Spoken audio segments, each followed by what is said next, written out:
وی دی په کاروان باندې الزام چې کاروان مخکې نه ځي دی په کاروان باندې الزام چې کاروان مخکې نه ځي او کاروان به څه په وړاندې لاړ شي یاران مخکې نه ځي او ورځه ورځه د دغه پیر موریدي ته هم وکړه ورځه ورځه د دغه پیر موریدي ته هم وکړه خو دومره ده ګوره د ده مریدان مخکې نه ځي په دغه شعرونو باندې د باجوړ پښتو ادبي کاروان پریس سکرټر صحافي شاعر سیاسي شخصیت متحرک شخصیت او ډېر خوږژبی شاعر ښاغلی میا انورزاده ګلیار صاحب ته بلنه ورکوم چې راشي خپل کلام هم وړاندې کړي او زما سره په سټیج چلولو کې مرستې وکړي میا انورزاده ګلیار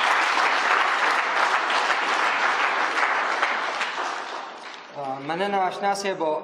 خو د کلام نه مخکې زه د مومندو نه راغلی میلمه صحافي او د الکترونیک میډیا مشر ګل محمد صاحب ته بلنه ورکوم چې هغه هم راشي او په سټیج باندې میلمنو سره کینی او د دې سره سم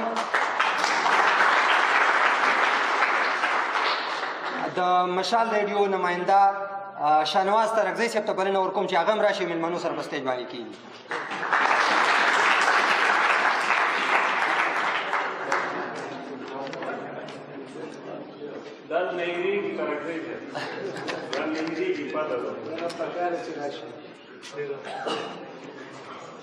نظم دی د سپرلي په مناسبت سره خو ما یې دا بل اړخ چللی دی چې هره ورځ نوی نوی غم دی نو سپرلی به څه کم اشنا صاحب هره ورځ نوی نوی غم دی نو سپرلی به څه کم په هر یو کور کې جوړ ماتم دی نو سپرلی به څه کم او دلته کې څوک د چا زلمي بچي په څلي جاړي د 4 مئی د المناکې حدیثې په حواله باندې دی چې دلته کې څوک د چا زلمي بچي په څلي جاړي چا د خپل رور پټوان په لاسو کې نیولي جاړي څوک یتیمان چې په خپل پلارو نازولي جاړي څوک د خپل رور په تش تابوت کې غولیدلي جاړي بس د هر چا سترګو کې نم دی نو سپرلی به څه کم په هر یو کور کې جوړ ماتم دی نو سپرلی به څه کم مننه جي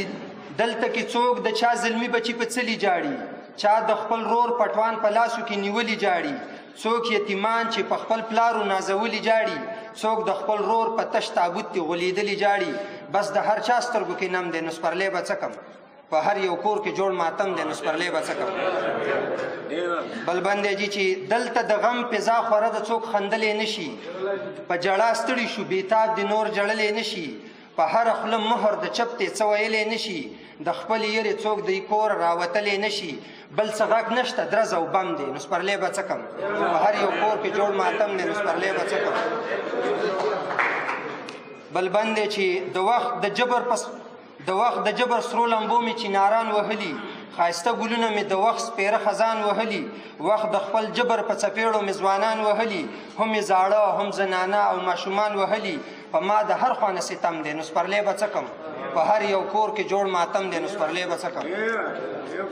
آخري بند دی چې دلته کې هر سړی په ځان دی په سپرلي څه کوي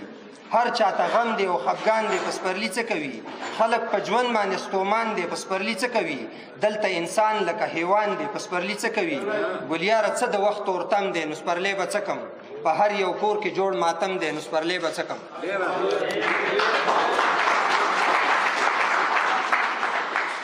ستاسو د توجه یو جهان مننه د پروګرام د مخکې تلو لپاره